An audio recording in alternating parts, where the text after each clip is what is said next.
মৃত্যুর পরও কে না চায় যোগ্য সম্মান, অথচ দুর্ঘটনা বা অন্য কোনো কারণে মৃত্যু ঘটলে মরদেহ পড়ে থাকে পুলিশের ভ্যান, থানার খোলা মাঠ কিংবা হাসপাতালের বারান্দায়।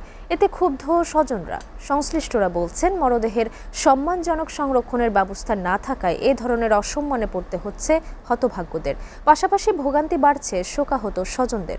গাইবান্ধা থেকে কায়সার প্লাবনের ভিডিও চিত্রে ডেস্ক রিপোর্ট।